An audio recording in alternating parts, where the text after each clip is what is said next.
السلام علیکم ورحمۃ اللہ وبرکاتہ۔ یہ دارالسلام اسٹوڈیو ہے۔ اس بار ہم آپ کی خدمت میں پیش کر رہے ہیں فاروق اعظم۔ انبیاء کی جماعت اور امت کے سب سے افضل انسان ابو بکر صدیق کے بعد اسلام کے دوسرے خلیفہ راشد فاروق اعظم کا درجہ ہے۔ ان کی زندگی کے واقعات دلچسپ ترین انداز میں سنیے، آپ حیرت زدہ رہ جائیں گے۔ بہت سے ایسے واقعات بھی آپ سنیں گے جو اکثر کتابوں میں شامل نہیں ہیں۔ تو آئیے سنتے ہیں فاروق اعظم۔ پیشکش محمد طارق شاہ۔ اللہ تعالی کا ارشاد ہے، وہ لوگ جو اللہ اور اس کے رسولوں پر ایمان لائے ہیں، یہی تو وہ ہیں جو ان کے پروردگار کے نزدیک صدیق اور شہید ہیں، ان کے لیے اجر اور نور ہے۔ رسول اللہ صلی اللہ علیہ وسلم کا ارشاد ہے، اللہ تعالی نے عمر کے دل اور زبان پر حق جاری کر دیا ہے۔ وہ فاروق ہے جس کے ذریعے اللہ تعالی نے حق اور باطل کے درمیان فرق کیا۔ جماعت اصحاب روشن ستارے ہیں، آسمان پر موجود ستاروں کی روشنی کم و بیش ہے۔ یہی مثال صحابہ کرام رضی اللہ عنہم کی ہے، لیکن ہیں سبھی روشن۔ ان میں سب سے نمایاں، سب سے روشن اور سب سے تابناک بہرحال پہلے 4 صحابہ رضی اللہ عنہم ہی ہیں۔ یہی پہلے 4 اصحاب خلفائے راشدین ہیں۔ عشرہ مبشرہ میں بھی سب سے پہلے انہی کا نام ہے۔ آج ہم آپ کو انوکھی خصوصیات والے انسان کی کہانی سناتے ہیں۔ اللہ کے رسول صلی اللہ علیہ وسلم نے اپنے 10 صحابہ کا نام لے کر فرمایا تھا، میرے یہ 10 صحابہ جنتی ہیں۔ گویا انہیں دنیا ہی میں جنتی ہونے کی بشارت عطا ہوئی۔ ان میں سے ایک سیدنا عمر فاروق رضی اللہ عنہ ہیں۔ انبیاء کی جماعت کے بعد اور مسلمانوں کے پہلے خلیفہ راشد یار غار سیدنا ابو بکر کے بعد اس دنیا میں سب سے زیادہ فضیلت دوسرے خلیفہ راشد سیدنا عمر فاروق ہی کو حاصل ہے۔ نبی صلی اللہ علیہ وسلم نے ان کے بارے میں اس طرح دعا فرمائی تھی، اے اللہ، اسلام کو عمر کے ذریعے سے قوت اور عزت دے۔ ان کے زمانے میں اسلامی حکومت 22 لاکھ مربع میل رقبے تک پھیل گئی۔ بعض موقعوں پر ان کی تائید میں آیات نازل ہوئیں۔ ان کی خلافت کا زمانہ بہترین اسلامی حکومت کا زمانہ تھا۔ اتنے بڑے حکمران ہوتے ہوئے دوپہر کے وقت شہر سے باہر گرم زمین پر کوئی پتھر وغیرہ سر کے نیچے رکھ کر قیلولہ کر لیتے تھے۔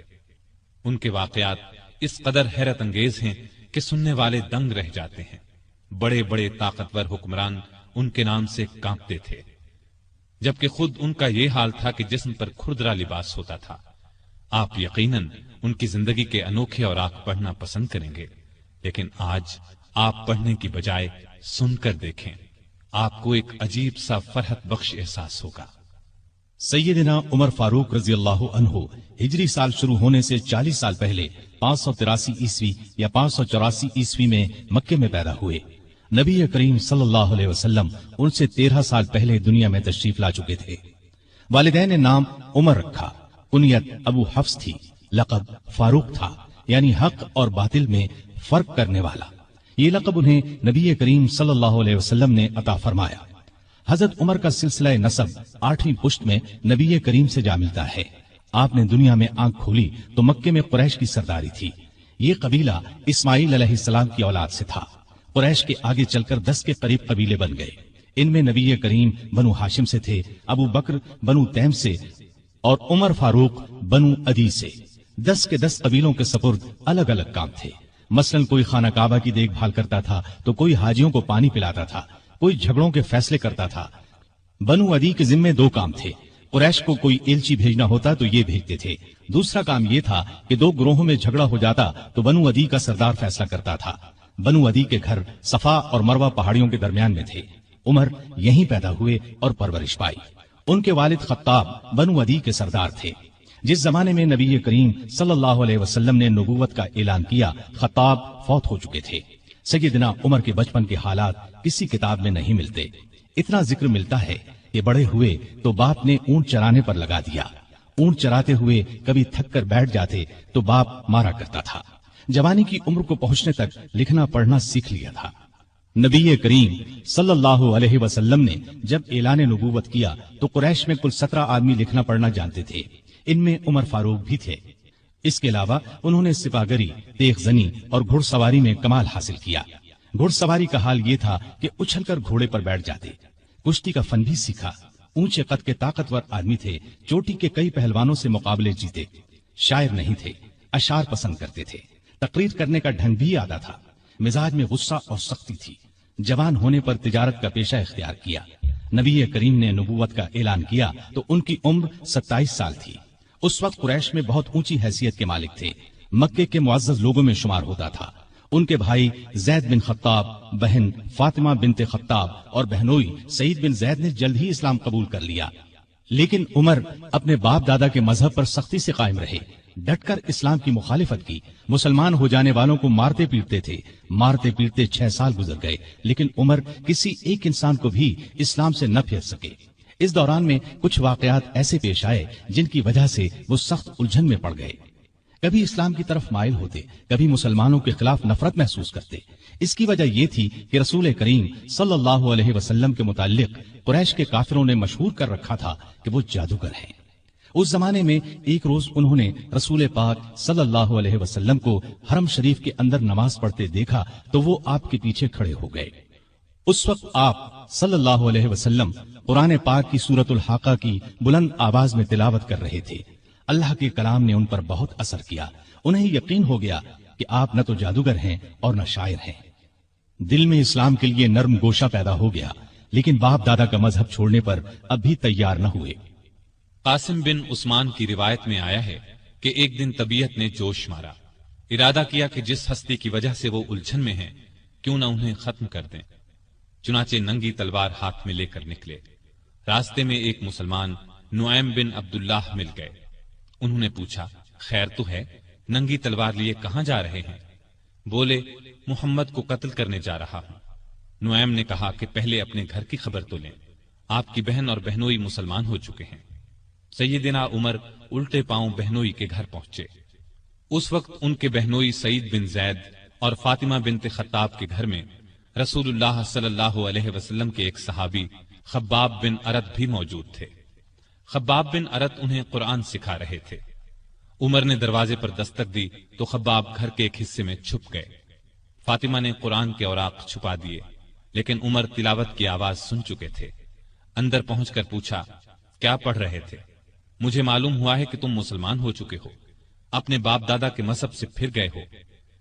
یہ کہہ کر انہوں نے دونوں کو مارنا پیٹنا شروع کر دیا۔ بہن کے سر پر ایک لکڑی ماری، ان کے سر سے خون بہ نکلا۔ اس وقت دونوں میاں بیوی کے منہ سے نکلا، ہاں اے عمر، ہم مسلمان ہو چکے ہیں، اللہ کے رسول پر ایمان لے آئے ہیں، تم سے جو ہو سکے کر لو، اسلام تو اب ہمارے دلوں سے نہیں نکل سکتا۔ عمر نے بہن کا خون دیکھا اور یہ الفاظ سنے تو غصہ ٹھنڈا ہو گیا۔ بولے، اچھا جو تم پڑھ رہے تھے مجھے دکھاؤ۔ بہن نے اوراق انہیں دے دیے، ان پر سورہ طٰہٰ لکھی تھی۔ انہوں نے اس کو پڑھا تو بے اختیار پکار اٹھے، واہ کتنا عمدہ اور اعلیٰ درجے کا کلام ہے۔ یہ سن کر خباب بن ارت بھی باہر نکل آئے اور بولے، اے عمر، مجھے امید ہے اللہ تعالیٰ نے اپنے نبی کی دعا کو پوری کرنے کے لیے آپ کو چن لیا ہے۔ میں نے کل ہی نبی صلی اللہ علیہ وسلم کو یہ دعا کرتے سنا ہے، الہی ابو جہل یا عمر بن خطاب کے ذریعے سے اسلام کو قوت عطا کر۔ پس اے عمر، اللہ کی طرف آؤ، اللہ کی طرف آؤ۔ یہ سن کر سیدنا عمر فاروق نے کہا، مجھے محمد کے پاس لے چلو۔ نبی صلی اللہ علیہ وسلم اس وقت دار ارقم میں تھے۔ عمر رضی اللہ عنہ خباب بن ارت کے ساتھ کمر سے تلوار لٹکائے وہاں پہنچے۔ دروازے پر دستک دی۔ ایک صحابی نے اندر سے ایک جھری میں سے جھانک کر آپ صلی اللہ علیہ وسلم کو بتایا، باہر عمر تلوار کمر سے لٹکائے کھڑے ہیں، نہ جانے کس ارادے سے آئے ہیں۔ آپ کے چچا سیدنا حمزہ رضی اللہ عنہ بھی اس وقت وہاں موجود تھے۔ یہ بہت بہادر تھے، فوراً بولے، انہیں اندر آنے دو، نیک ارادے سے آئے تو ٹھیک، ورنہ انہی کی تلوار سے ان کا سر اڑا دوں گا۔ رسول اللہ صلی اللہ علیہ وسلم نے بھی فرمایا، انہیں آنے دو۔ چنانچہ دروازہ کھول دیا گیا۔ عمر اندر داخل ہوئے۔ آپ صلی اللہ علیہ وسلم اٹھ کر ان کی طرف بڑھے، ان کی چادر کو مٹھی میں دبا کر زور سے کھینچتے ہوئے فرمایا، خطاب کے بیٹے، تم کس ارادے سے آئے ہو؟ سیدنا عمر رضی اللہ عنہ نے عرض کیا، اے اللہ کے رسول، میں اللہ اور اس کے رسول پر ایمان لانے کے لیے حاضر ہوا ہوں۔ اس پر آپ صلی اللہ علیہ وسلم نے زور سے اللہ اکبر فرمایا۔ باقی مسلمانوں نے بھی اللہ اکبر کا نعرہ لگایا۔ اب عمر رضی اللہ عنہ نے کلمہ پڑھا، پھر بولے، اے اللہ کے رسول، کیا ہم حق پر نہیں ہیں؟ آپ نے فرمایا، اس ذات کی قسم جس کے قبضے میں میری جان ہے، تم لوگ حق پر ہو۔ یہ سن کر سیدنا عمر فاروق نے عرض کیا، جب ہم حق پر ہیں اور کافر غلط راستے پر، تو پھر اپنا دین کیوں چھپائیں؟ آپ نے فرمایا، اے عمر، ابھی ہماری تعداد تھوڑی ہے اور تم دیکھ رہے ہو کہ ہم کن حالات سے گزر رہے ہیں۔ سیدنا عمر نے یہ سن کر فرمایا، اس ذات کی قسم جس نے آپ کو نبی بنا کر بھیجا ہے، میں اسلام لانے سے پہلے جن لوگوں میں اٹھتا بیٹھتا تھا، اب مسلمان ہو کر ان کے سامنے جاؤں گا۔ اس پر تمام مسلمان دار ارقم سے 2 صفیں بنا کر نکلے اور کعبے کی طرف روانہ ہوئے۔ ایک صف میں عمر تھے، دوسری میں حمزہ۔ سب نے مسجد حرام میں نماز ادا کی۔ قریش نے یہ دیکھا تو طیش میں آ گئے۔ اس وقت تو کچھ نہ کہا، جب عمر تنہا نظر آئے تو ان پر حملہ کر دیا۔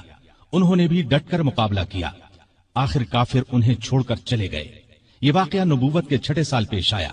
ایمان لانے کے بعد 6 سال تک مکے میں رہے، پھر دوسرے مسلمانوں کے ساتھ مدینہ کی طرف ہجرت کی۔ ایسے میں کفار کو مخاطب ہو کر فرمایا، میں آج مکے سے جا رہا ہوں، کسی میں ہمت ہے تو مجھے روک کر دکھائے۔ کوئی آگے نہ آیا۔ اس طرح آپ قباء پہنچے۔ پھر نبی کریم صلی اللہ علیہ وسلم اور ابو بکر ہجرت کر کے وہاں تشریف لائے۔ مسجد قباء کی تعمیر کے بعد سب نے مدینے کا رخ کیا۔ ہجرت کے وقت سیدنا عمر فاروق کی عمر 40 سال کے قریب تھی۔ اس کے بعد وہ 23 برس اس دنیا میں رہے۔ یہ سارا زمانہ مدینے میں گزارا، مسجد نبوی کی تعمیر میں حصہ لیا۔ آپ صلی اللہ علیہ وسلم نے مہاجرین اور انصار میں بھائی چارہ کرایا تو اتبان بن مالک کو ان کا بھائی بنایا۔ انہوں نے اپنا نصف مکان انہیں دے دیا۔ عبداللہ بن زید نے خواب میں اذان کے الفاظ سنے۔ انہوں نے یہ الفاظ نبی کریم صلی اللہ علیہ وسلم کو سنائے تو آپ صلی اللہ علیہ وسلم نے سیدنا بلال کو حکم دیا، اذان کہیں۔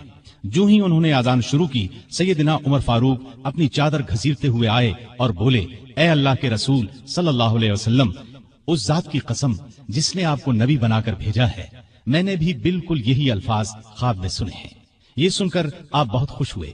آج تک اذان انہی الفاظ میں دی جا رہی ہے اور قیامت تک دی جاتی رہے گی۔ ہجرت کے دوسرے سال بدر کی لڑائی پیش آئی۔ سیدنا عمر فاروق بھی اس غزوے میں شریک ہوئے۔ اس غزوے میں انہوں نے ایک نامی بہادر عاص بن ہشام کو قتل کیا۔ یہ رشتے میں ان کا ماموں تھا۔ اگلے سال احد کی لڑائی ہوئی۔ سیدنا عمر اس لڑائی میں بھی شریک ہوئے۔ بدر کی لڑائی میں عمر فاروق کی بیٹی سیدہ حفصہ بیوہ ہو گئی تھی۔ نبی کریم صلی اللہ علیہ وسلم کی خواہش پر سیدنا عمر نے ان کا نکاح آپ سے کر دیا۔ اس طرح وہ رسول کریم صلی اللہ علیہ وسلم کے سسر بنے۔ ان کی بیٹی کو مومنوں کی ماں کا درجہ حاصل ہوا۔ ہجرت کے 5ویں سال شوال میں خندق کی لڑائی پیش آئی۔ سیدنا عمر نے بھی خندق کھودی۔ خندق کے ایک حصے کی حفاظت سیدنا عمر کے سپرد کی گئی۔ بعد میں اس جگہ ان کے نام سے مسجد تعمیر کی گئی جو آج بھی موجود ہے۔ ہجرت کے 6 سال نبی کریم صلی اللہ علیہ وسلم نے کعبے کی زیارت کا ارادہ فرمایا۔ آپ 1400 صحابہ کے ساتھ روانہ ہوئے، ان میں سیدنا عمر بھی تھے۔ حدیبیہ کے مقام پر کافروں سے جو معاہدہ ہوا تو کچھ دوسرے صحابہ کے ساتھ وہ سیدنا عمر پر بھی گراں گزرا۔ وہ رسول اللہ صلی اللہ علیہ وسلم کی خدمت میں حاضر ہوئے اور عرض کی، کیا آپ اللہ کے سچے نبی نہیں ہیں؟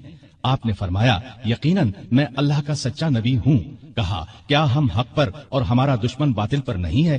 آپ نے فرمایا، ہم حق پر اور ہمارا دشمن باطل پر ہے۔ کہا، اے اللہ کے رسول، جب ہم حق پر اور ہمارا دشمن باطل پر ہے تو پھر دب کر کیوں صلح کریں؟ آپ نے فرمایا، میں اللہ کا رسول ہوں، اللہ کے حکم کے خلاف نہیں کرتا، وہی میرا مددگار ہے۔ سیدنا عمر پھر ابو بکر صدیق کے پاس گئے اور ان سے بھی یہی کہا تو انہوں نے فرمایا، اے جوان، بلا شبہ نبی کریم صلی اللہ علیہ وسلم اللہ کے رسول ہیں۔ وہ اپنے رب کی نافرمانی نہیں کر سکتے اور وہی ان کا ناصر و مددگار ہے۔ بس ان کی رکاب کو تھامے رہو، یعنی ہر معاملے میں ان کی فرما برداری کرو۔ نبی کریم صلی اللہ علیہ وسلم نے فرمایا، میں اللہ کا رسول ہوں، اللہ کے حکم کے خلاف نہیں کرتا، وہی میرا مددگار ہے۔ تب جا کر سیدنا عمر کو اطمینان ہوا۔ نبی کریم صلی اللہ علیہ وسلم واپس روانہ ہوئے تو سورہ فتح نازل ہوئی۔ آپ نے سیدنا عمر کو بلا کر اللہ تعالیٰ کا یہ ارشاد سنایا کہ ہم نے آپ کو کھلی فتح عطا کی، ساتھ ہی آپ نے فرمایا مجھ پر آج ایسی صورت نازل ہوئی ہے جو مجھے اس دنیا سے زیادہ پیاری ہے۔ سیدنا عمر رضی اللہ عنہ نے حدیبیہ کی صلح کے موقع پر جو گفتگو کی تھی وہ خلوص نیت پر مبنی تھی، پھر بھی انہیں تمام زندگی اس بات کا افسوس رہا کہ کیوں انہوں نے اس طرح کے سوال جواب کیے۔ اس کے بدلے میں انہوں نے بہت سے روزے رکھے، کئی غلام آزاد کیے اور بہت سی نفل نمازیں پڑھی۔ ہجرت کے 7ویں سال خیبر کی لڑائی ہوئی، اس میں بھی سیدنا عمر رضی اللہ عنہ شریک تھے۔ ذی-قعد 7 ہجری میں نبی صلی اللہ علیہ وسلم عمرے کے لیے تشریف لے گئے۔ 2000 مسلمان آپ کے ساتھ تھے، سیدنا عمر بھی ان میں شامل تھے۔ ذات سلاسل کی جنگ میں بھی شریک ہوئے۔ سلاسل جگہ کا نام ہے، یا اس مقام پر قبیلہ جزام کا ایک چشمہ تھا جس کا نام سلسل تھا۔ مسلمان لشکر اسی چشمے پر اترا تھا، اسی لیے اس غزوے کو ذات السلاسل کہا جاتا ہے۔ 8 ہجری 10 رمضان کو رسول اللہ صلی اللہ علیہ وسلم 10,000 ہتھیار بند صحابہ کے ساتھ مدینے سے مکے کی طرف روانہ ہوئے۔ ان میں سیدنا عمر بھی شامل تھے۔ مکے سے کچھ فاصلے پر آپ صلی اللہ علیہ وسلم نے پڑاؤ ڈالا۔ اس میدان کا نام اب وادی فاطمہ ہے۔ قریش کے سردار ابو سفیان نے 2 آدمیوں کو حالات معلوم کرنے کے لیے بھیجا۔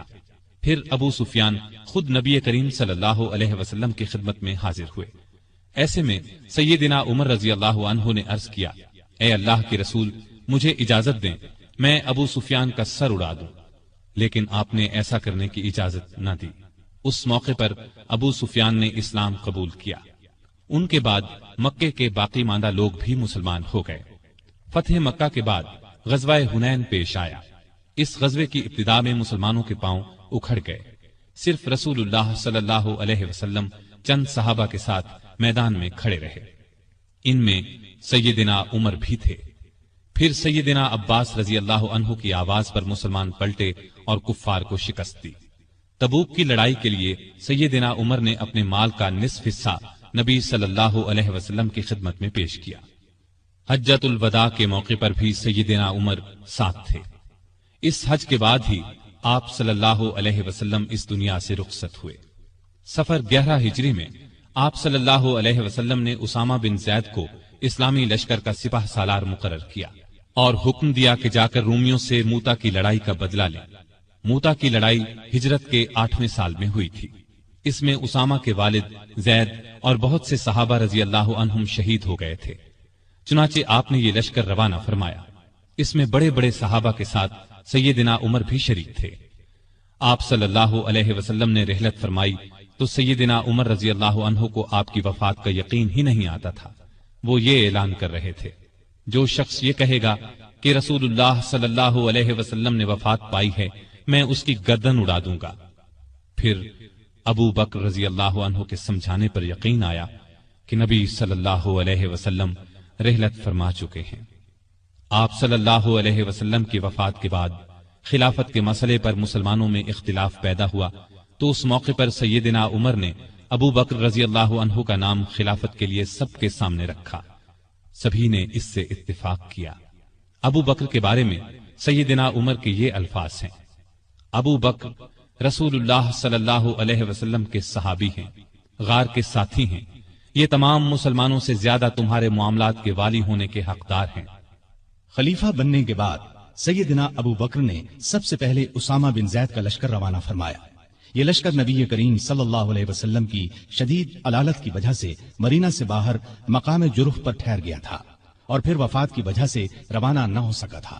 اس موقع پر سیدنا ابو بکر نے اسامہ بن زید سے کہا کہ سیدنا عمر فاروق رضی اللہ عنہ کو ان کے پاس چھوڑ جائیں، کیونکہ ان کے مشوروں کی ضرورت پڑے گی۔ اسامہ بن زید نے خوشی سے یہ بات منظور کی۔ ابو بکر کی خلافت 2.25 برس رہی۔ تمام عرصے میں سیدنا عمر ان کے خاص مشیر رہے۔